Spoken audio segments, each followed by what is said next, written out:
Right now, we're being joined by our Woodway North and West campuses. Let's welcome them to this moment right here and right now. Yeah.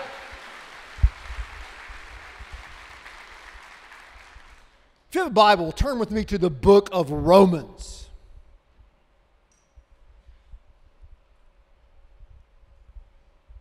Romans chapter number 1, verse 16. Paul writes, "For I am not ashamed of the gospel, because it is the power of God that brings salvation to everyone who believes, first to the Jew, then to the Gentile. For in the gospel, the righteousness of God is revealed, a righteousness that is by faith from first to last, just as it is written, the righteous will live by faith." The gospel is the power of God. The gospel is good news. It's the proclamation of the good news of what God has done for us in the life of Jesus Christ. And as we approach this brand new series, we have to remember that the power is not in the ballot box, but the power is in the proclamation of the gospel of Jesus Christ. Now, today we are kicking off a brand new series for the fall called The Church Awake and Not Woke. And I cannot think of a better person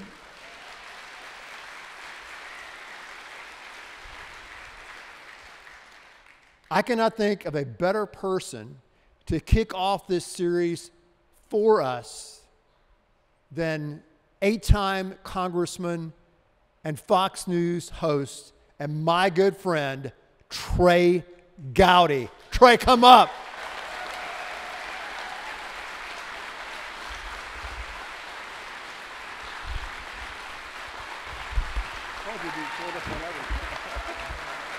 Thank you so much. You're on. Thank you all. I love Texas. If it hadn't been for my then girlfriend, now wife, I would have stayed in Texas. And some warrants for big misunderstandings when I was in college. It was a big misunderstanding. So I may slip in and call you Gowdy instead of Trey. I apologize in advance. I answer to both. I know you do, and I'll try to call you Trey. But anyway, I was calculating about 2 days ago how long we've known each other. And do you know the answer to that question? I do. I was 17 when we met. We met, just so y'all will know, my father, wonderful dad, still with us, but he said, you can go to the Citadel, which is a military school in South Carolina, or you can go to work. Those are your two choices. I think if he were here, he would say I was a discipline challenge in high school. So he said, you can go to a military school or you can go to work. And I did not at the time appreciate the virtue of getting up early, short hair, and single gender education. It was an all-male military school, and I didn't appreciate the virtues of any of that. I still don't, as a matter of fact. So I went to work finding another school. My pastor went to Baylor, so my pastor Dr. Alistair Walker, talked my father into letting me go to Baylor, and my dad dropped me off. He drove me out there in a pickup truck from South Carolina, dropped me off. My mom has still not forgiven him for this. The dorm wasn't even open yet. Dropped me off, and I'm sitting on the steps. In his defense, he had a long drive ahead of him back to South Carolina. But you befriended me. Your father was a pastor in South Carolina. Your older brother was born in South Carolina, so we're both sports nuts. So I tell people you were the first person that I met at Baylor, and we have been friends since then. I will be 58 next week, so 58 minus 17 is How long is y'all service? I will never 40. get the answer to that. Can I use Gowdy. my phone? 40 years. 40 years. 40. Is how long we've known each other, which is a biblical number, I think. It's very biblical, very biblical. So, guys, tell us about your career before Washington, because most folks know of you from your time in D.C., but tell us about your family and what you did leading up to D.C. Well, I seriously went back to South Carolina after college to marry my then girlfriend, now wife. We celebrated our 33rd wedding anniversary on August the 5th. No, she's not that hard to live with. Y'all don't have to clap. It hadn't been that tough. She's the sweetest human being on the face of the earth.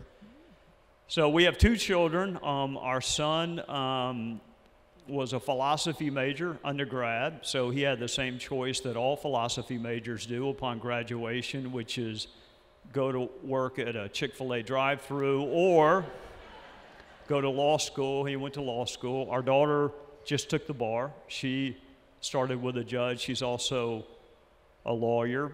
And I was a prosecutor, which is, the job that I love the most. First in the federal system for 6 years as an assistant United States attorney, and then as the district attorney. And that is the job that I love the most, Ben, and that is the job that I hope people will remember. When they're walking through the line, telling my wife, he was a nice guy, we're so sorry that, lightning struck him on the golf course, but we told him to come in, he shouldn't have stayed out there.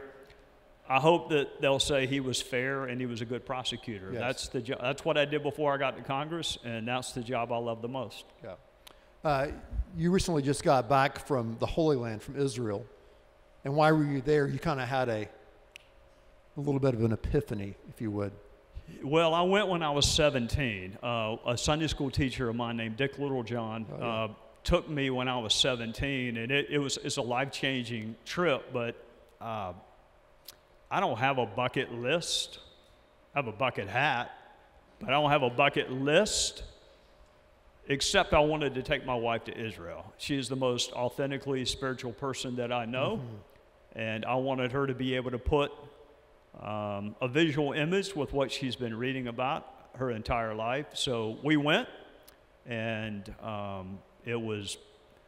it's amazing. I mean, you can't go enough. You always learn something new, but it was really amazing for me to be able to watch the person that I love more than anything in the world get to learn more about the person that, she's dedicated her life to.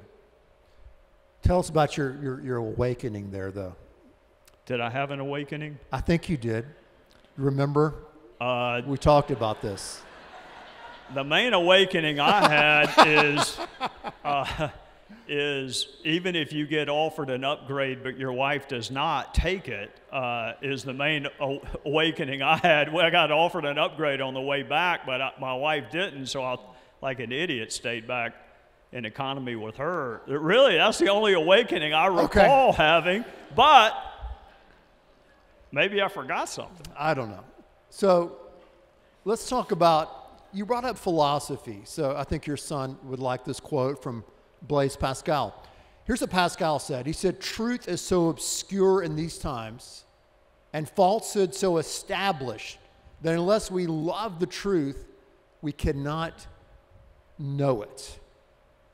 I believe that most of us here feel like we're living in a time where people have bought into a falsehood. Things that used to be condemned are now celebrated. Things that were celebrated are now condemned. We feel like the world has literally been turned upside down. How do you see things in our culture today? Well, obviously, I believe in something called the truth. I mean, that's what we ask the jury to do, is to speak the truth. It's called a verdict. So I believe in the truth. I think it's frequently objective and identifiable. Now, are there truths that I could not identify or articulate? I'm sure there are, but I mean, the challenge I think I see in our culture is, number one, getting people to accept that there is a truth. And then number two, what is the source of that truth? And then number three, making sure you apply that truth to both friend and foe. I do not like relativism. I don't like that it's true for me but not true for you. I think it's destructive in politics. I think it's destructive from a faith standpoint. Mm-hmm. So if it is truth, then it should apply to friend and foe. You know, I go through these cycles in life, Ben, where I think the number of things that are objectively true is narrow, and then I go through a cycle where I think it's larger. Mm-hmm. But I can't imagine living life not thinking there's a truth. I mean, there's scientific truths, there are mathematical truths, so why would there not be moral truths? Mm-hmm. But what's the source of that truth? And if you accept that, then I think you also have to accept that it hasn't changed over time. Mm-hmm. So that the truth is immutable and unchangeable. Right. But what's interesting about today is that you have so many people in our culture who are saying that, as you just said, truth is relative. And so right now, in our culture, I find myself agreeing with people like Bill Maher. I know you've been on his show before, who's actually standing out and speaking up against people, I guess from his tribe, if you would, who have really kind of kicked truth and objective truth out the door. Yeah, I mean, when I think of that, I don't use the term woke a lot because I'm too old to use it. I mean, that's more my kids' generation. So to me, there's a difference between objectively identifiable truth mm-hmm. and then respect for free speech and other people's perspectives as we're trying to find our way toward that truth. Right. So, I mean, when I went on Bill Maher's show, I did, and I survived. It was the longest 15 minutes of my life, but I survived, barely. But, you know, there's a truth to that. He was much nicer off air mm-hmm. than he was on air, mm-hmm. which I think is another truth about our culture, is that some of the drama is manufactured. And what I don't know, speaking of truth, what I don't know is whether we have a desire for that conflict, for what we're going through as a culture, or whether it's being thrust upon us. I don't know the answer to that, but I think the reason I have free speech, there's no other reason for me to be able to say that today is Wednesday. Mm-hmm. It's objectively not true. But I think our framers thought that if you have free speech, it's going to get you closer to the truth. Mm-hmm. So they're willing to put up with what you maybe have to put up with when you put up with free speech, because you're in pursuit of the truth. Yeah, I feel like today, though, free speech and freedom of religion are getting a beat down. That's what I feel. And so it's the idea that, you know, you can freely speak your mind or your opinion on whatever subject, those days are almost gone. I mean, it's just, when the writer of Harry Potter, J.K. Rowling, is, you know, almost, you know, crucified online because she says a woman is a woman and a man is a man, and that's considered radical or hate speech. I mean, where is that path going to take us? Well, it depends on who's doing the policing. Olivia Newton-John passed away this week. Right. And my wife, who grew up in theater and a singer and was a huge Olivia Newton-John fan, she said, you know, did you go see Grease? And I said, yeah, I saw about 10 minutes of Grease. And she said, did you not like it? And I said, no, I loved it, especially when she kind of flipped to the bad side and was wearing that leather outfit. No, I loved it as a junior high kid. But the person I went to the movie with did not, and that was my mother. And she got us up out of the movie theater in front of every other kid that I went to junior high school with. And we were sitting on the far side, so we had to get everybody to move, and everybody in the world saw my mom get her 4 kids up and walk out of Grease.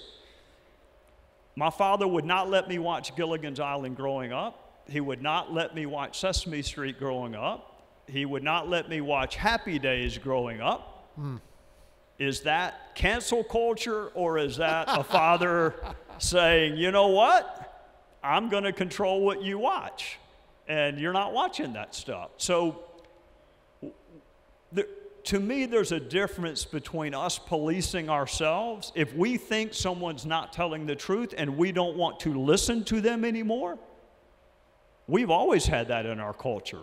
When someone, whether it's big tech, whether it's big industry, whether it's government, does the picking for you, that's different.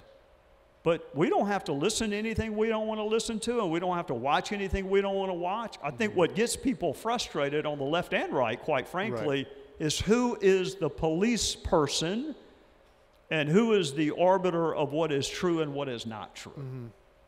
And who do you think that is right now? Who do you think controls those levers? Look, I'm not on social media, so I cannot say that they have a ton of control over my life, but I'm in the minority. Lots of people use Twitter and Facebook, and is there something called Instagram? Yes. Yeah, Instagram. There's a lot of criticism that big tech has its finger on the scale. Mm-hmm. We don't have enough time before your Sunday service starts for me to address the mainstream media, although I hope you'll have me back sometime to do it. There's a perception among many of us that there are elements of the media that have their finger on the scale, and I don't want to offend anybody here, but you can make that argument on both sides if you want to, but they're not an impartial, detached referee. So whether it's the media, social media, I think that's who has appointed themselves police person. Right. And how did you, because what a lot of people don't know about you, I think, and your political career, is that you've always had friends on both sides of the aisle. So today it seems like our country is so agitated, and people don't want to have a conversation with someone they disagree with. How did you navigate those waters when you obviously had to work with and do things with people who you vehemently disagreed with? I mean, honestly, my other job helped. I tried a man who killed two of his friends and then led the weeks-long search because they were, quote, missing. So imagine that. You kill two people, their family comes from another state because they're missing. You lead the search. You put up posters. Have you seen these two men? So you kill them and you bury them in a shallow grave, and then you urinate on that grave. That's the man that I was prosecuting. And he represented himself, which means I had to meet with him every single morning of trial. And we had to go over our witness list and what exhibits would be introduced and what matters needed to be addressed by the court. And you have to get along. So if I can get along with a guy who is currently on death row, if that tells you how the trial ended, he's on death row, but yet I had to get along with him. Mm-hmm. So it's not hard for me to have conversations with people that disagree with me. The rule that we had in D.C., at least among the people that I hung around with, is we don't ever question people's motives. You're welcome to tell me I'm wrong, but don't tell me why you think I believe what I believe. Mm-hmm. Some of the, Tulsi Gabbard is someone that was a very, very good friend of mine, still is. We don't agree on much from a policy standpoint, but there's not a more decent, kinder person. There's a guy that just won the nomination in Vermont named Peter Welch. And I remember in a very contested hearing on a really, really significant, hot-button social issue, Peter told his own colleagues on the other side of the aisle, quit questioning their motives. You have no idea why they believe what they believe. So where the ad hominem stuff comes in is when you begin to try to figure out or assign motives to people. Look, I grew up with 3 sisters. I've been told I was wrong my entire life. That does not bother me. What bothers me is when somebody tries to tell me they know why I believe what I believe, because oftentimes they do not. Talk to me about your beliefs, because before you step foot in D.C., you came to that city to that crazy world as a Christian with a Christian worldview. Tell me about that and how that affected you while you were serving there in Washington. Well, ironically enough, I mean, the reason I had to leave the courtroom, I just wrote a book. It's coming out in January about how to know when it's time to leave. And I knew that it was time for me to leave the courtroom because it was honestly been having an effect on my faith. Yeah. You can just only see so many children hurt before you. Right. It just, it had an impact. So I was not in a great spot, but I met people like Tim Scott, and I met others, and not just members of the House and Senate either. I mean, waiters and waitresses at restaurants and Capitol police officers that I passed, because, you know, I had to sleep in my office because I wasn't a rich lawyer, I was a poor lawyer, so I had to sleep in my office. My faith began to build back up, not because, you know, members have Bible studies, although many of them do, but their authenticity is what inspires me. Sincerity is what inspires me. People that are willing to sacrifice for what they believe. And it's hard to be around Tim Scott. Right. And not have your, so I would have Tim, and there was a young lady named Mary Langston Willis, whom you know, that worked for me. So I got Tim and Mary Langston and Sharia in Washington, and then I go home to the most authentically spiritual person I've ever met in my life. Right. And you don't have a choice except to, I mean, once you get the carnage out of your mind, faith began to build back up. However, I also became even more convinced that what ails our country will not be fixed by politics. So if you want to see a renewal or a reawakening in this country, it won't be led by politics. Right. Now, you didn't go to church. Your parents didn't make you go to church growing up, did they? They just kind of let you. You ever heard of training union? I went on Sunday mornings, no matter whether my football team's lost or not. The number of times that my father would make me go, even though the South Carolina Gamecocks had been blown out the night before. I mean, if God wanted me to go subject myself to that humiliation, he would have made the game a little bit closer. But no, I went on Sunday mornings, then we went on Sunday night for something called training union, and then I went on Wednesdays. And if there were any other days the church was open, yes, my mother had me there. Yeah, yeah. So yes, I went to church every. Yeah. Yeah, we're going to talk about Baylor. I'm sure you know that was a big, big church going time there too, right? Baylor? At Baylor.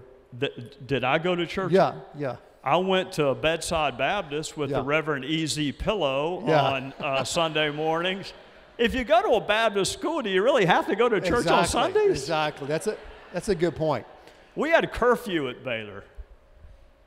This guy was so boring in college. I mean, literally, I had to befriend other people from like Dallas and Austin to have any fun at all, because Ben never did anything wrong the entire time I was in college with him. Gowdy, do you remember this? He can't even deny it. Do you remember? I'm going to say something a little bit critical of our president, forgive me. But do you remember 40 years ago in my dorm room, room 140, us sitting in front of a small black and white TV, eating Domino's pizza? You were dipping Skull, okay? Nobody is perfect. And we were, checking out, yelling at then Joe Biden, who was on some committee. So when people say Biden's changed in these last, years since he's been president, no, Biden, I've been following him for 40 years too, and he's not changed. Again, that speaks to the narrative that is imprinted. If the media wants you to believe that somebody is an arch conservative, then they're going to tell you that. If they want you to believe that somebody is a moderate, they're going to tell you that. The Joe Biden that chaired the Senate Judiciary Committee, that was in the Senate for a number of years, he may be a moderate compared to some folks today, right, but I don't think he was, nor do I think he would tell you he was when he was in the United States Senate, But the word moderate sounds better. So, you know, the media narrative is that he's moderate. Right. Let me ask you a question here. Last question. You know, this series we're talking about is really how can we as a church be awake? So how would you encourage our churches that are watching this message online to really be awake and to be a part of the solution to make a difference in our culture today? Well, I'm going to give you some advice that will seem unconventional. And I'm going to start with a quote from a guy named G.K. Chesterton. I know you are familiar with G.K. Chesterton, and you may be also. This quote is attributed to him. It is not that Christianity has been tried and failed. It is that Christianity is hard and therefore rarely tried. What I learned in Israel, to your first question, is that Jesus was born into a country that was being ruled iron-fistedly by another country. And while there was this hope that he would be a political leader, that he would provide physical freedom, that he would have a true kingdom as they understood that term, that's not what he had in mind, not then at least. It was a religious freedom. It was a spiritual freedom. And so I think back, you have somebody come in next week that wrote a book on Dietrich Bonhoeffer. Dietrich Bonhoeffer, in the world's eyes, lost because he was executed before Europe was liberated in World War II. Jesus Christ lost a voice vote to a guy named Barabbas. That the New Testament either says was a notorious criminal or a murderer. You can take your pick. But he lost a voice vote. So my advice is to embrace the fact that what you are called to be is hard. It's challenging. There may not be an earthly kingdom. There may not be a government set up that reflects what you believe here. But it is worth it. If you follow his commandments, he didn't have that many. Love your neighbor, love God. On those two commandments hang all the laws and prophets. Love the Lord your God with all your heart, soul, and mind. Love your neighbor as you love yourself. So it is hard. It is frustrating. If anybody's watched any YouTubes from my time in Congress, I lose my temper too. But when I take a step back and I see that he came into a culture where he did not have political power, and because of the witness of his life, changed the world. So what I would encourage me to do, you can do it if you want to or not, but this is what I tell myself to do. It's what I love about Tim Scott. You ask Tim Scott, what are you? I'm a Christian who happens to be conservative, and oh, by the way, you may have noticed that I'm black. That's the way Tim Scott describes himself. What I would encourage us to ask ourselves is, are we people who are really, really, really interested in politics who happen to attend church? Or are we believers, first and foremost, who are interested in what's happening in our world? How do we identify ourselves? And if you identify yourself first and foremost as a believer, then you have to follow the teachings of Christ, even when it's difficult and not always politically expedient. Let's thank Trey Gowdy.